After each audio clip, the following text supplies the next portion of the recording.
Hey guys, thanks for checking back in. Beautiful Saturday here, Long Island. Weather's still been great, can't complain. Got a couple things to go over today. One is I want to show you guys how I make an AN line kind of by hand, pretty much. Cutting it and also putting a fitting on. And then we're going to go over this car and I'll show you basically the whole fuel system's plumbed. I want to go over everything on that and a couple little more updates on it.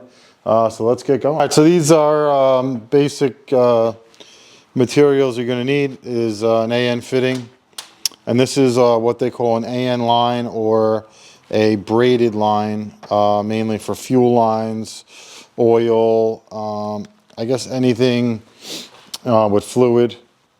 But you could also do like CO2 lines and stuff. I mean, I guess there's many uses for this. But this is mostly common for fuel. And they also have a different type, which is a PTFE, which is rated for E85 and some other fuels, so it doesn't break down the actual line. That's what I have in my black car, because eventually we will be putting that on E85. So basically right here, this is a 45-degree AN fitting, and this is the bottom to it. And I'm going to show you how I put that end on here. So before that, I want to show you this is how I cut it. So you wrap some tape around exactly where you need to make the cut, and then you cut through the tape so the braids don't get frayed like this. So you don't want that. So the tape keeps it nice and tight, and then you'll see now I'm going to set you up on the tripod and I'll show you how I take that off and put that on there. So let's get going.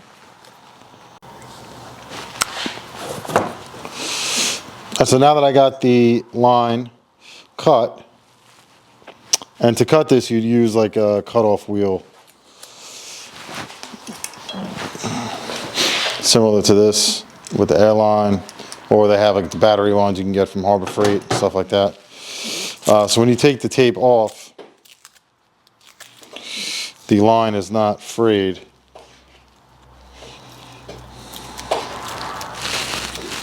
Looks like I used a little bit too much. All right, so you can see there that the end is nice and clear. Nice, it's not frayed out at all.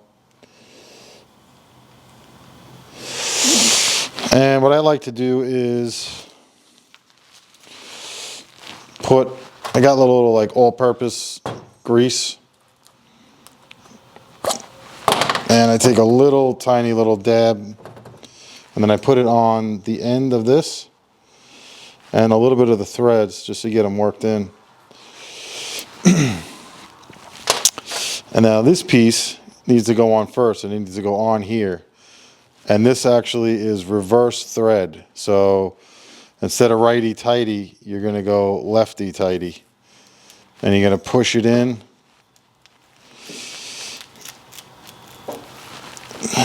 And as you're pushing, just do a little bit of a push down and go to the left, spin it around.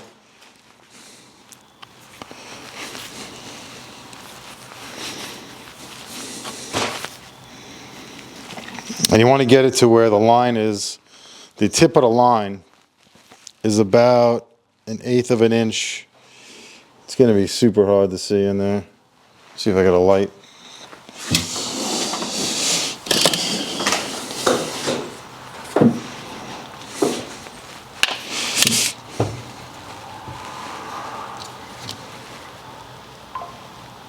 Yeah, you're not going to be able to see that.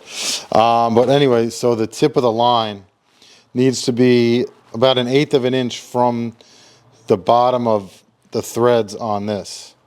So you could see where the threads end, and you could definitely see a little gap in there. You want to keep that gap. And now you want to take your other piece and just kind of gently wiggle it into the middle of the hose, and turn it as much as you can by hand. And now I'm going to show you these. These are magnetic, and they're meant for this line to go into the vise. So you got one on each side, and then you want to put this, get you a little closer.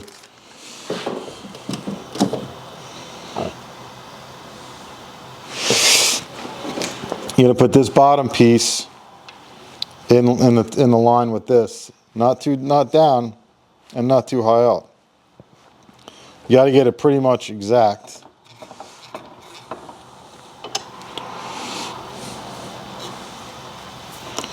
And not too tight, just a little snug.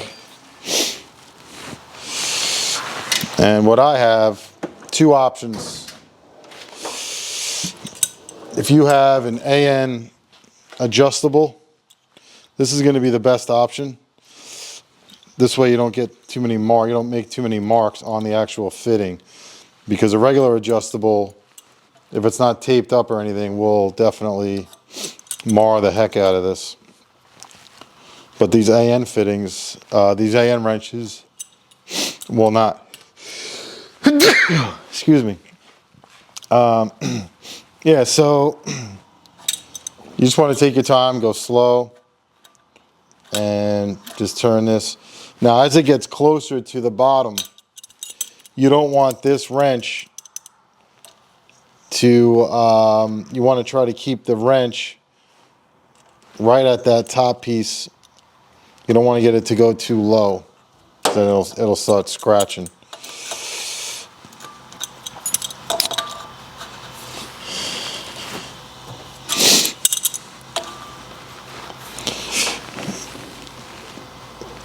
And you just want to continue to tighten it down until it gets low enough where it stops.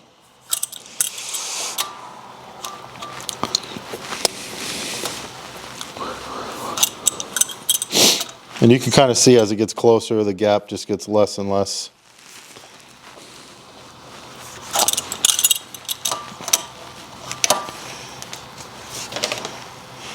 And sometimes this line is going to want to move around, so you want to hold it.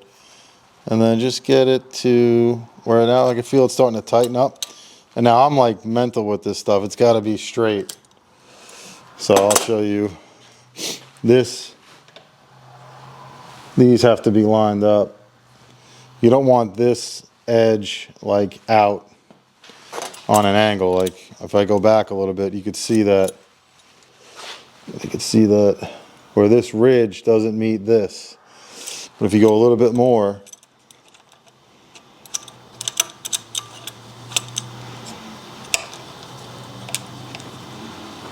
and now it's all in line. I'll show you what I mean. It's tough to see in this light.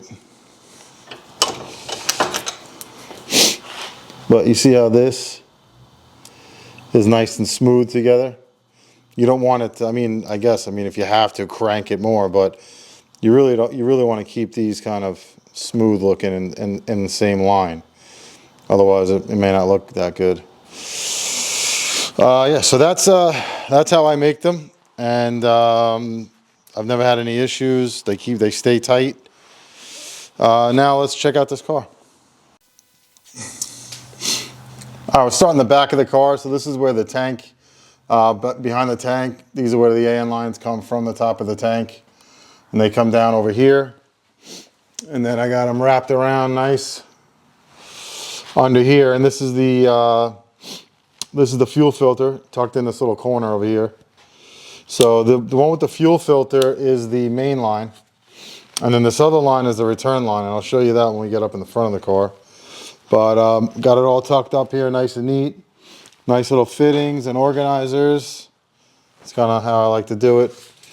And then I got it going up here towards the engine, and I'll drop the car and show you the rest. Yeah, so this is where it comes up in the car, in the engine bay. So they come up right here, and I got one. This is the main feed. So the way I did this setup is this is the main feed. It comes in, it wraps underneath the intake. So I made this line as well. It came with one, came with a crossover, but it was kind of, it wasn't black and it was too short and it was kind of like crappy looking going up top over here. So it came down underneath and it runs around to that other passenger side rail. And then from the passenger side rail, it comes back under and it comes right here. It does a little 180 into the fuel pressure regulator. And then from here, this is where the return is. So this is the bottom of the regulator is the return. Drops down, and that's the other line you see going back to the fuel tank.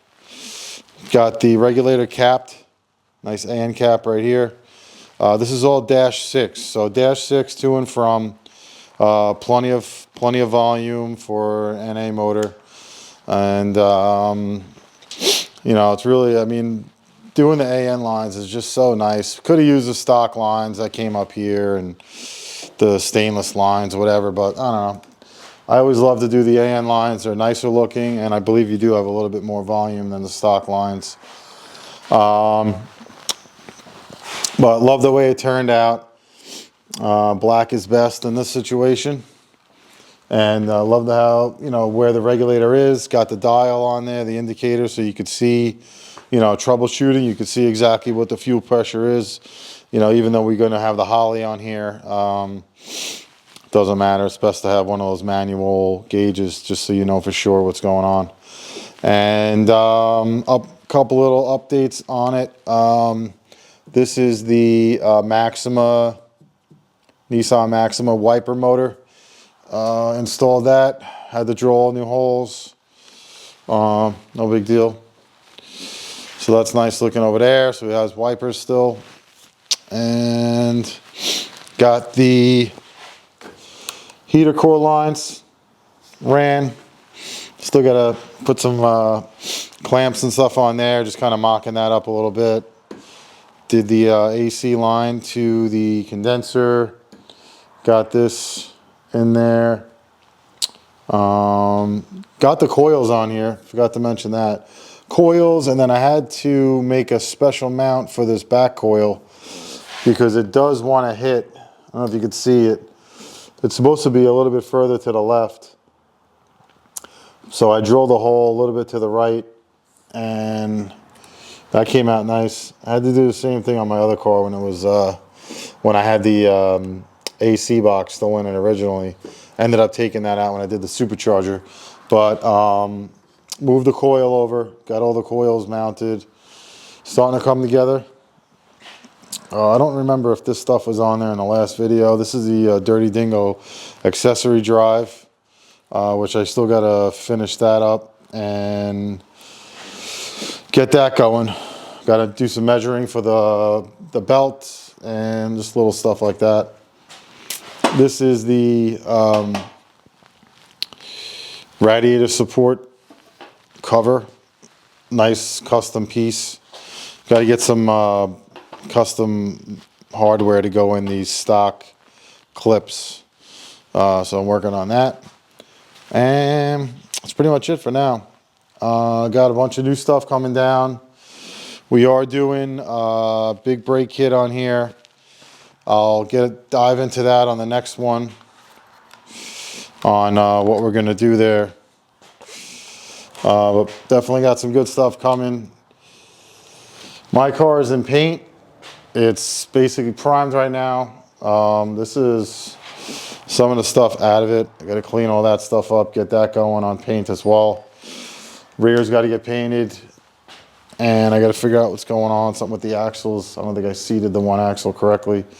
So I got to check that out. But on this one, transmission's next. I got to wrap up these brake lines. I got to have my buddy come down and do those lines. I was able to do the fittings on the actual wheel side, but it's so tight in here that I got to get a professional to do that. So I just want it to be want to be nice and neat, you know, coiled up. And this way it has no issues with braking. I'd rather have somebody else do all that stuff, which is, I have no problem saying it. But yeah, so now that everything underneath is ran, I can get the trans in, drive shaft, and keep moving.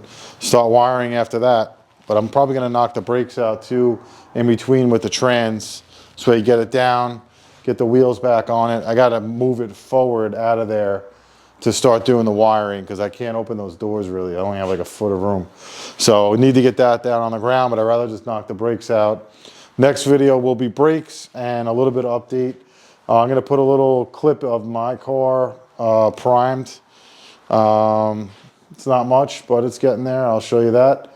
And I got some other stuff for IROC-Z. Got some new seats. We'll go over that next too. But thanks guys for checking in, and have a good weekend.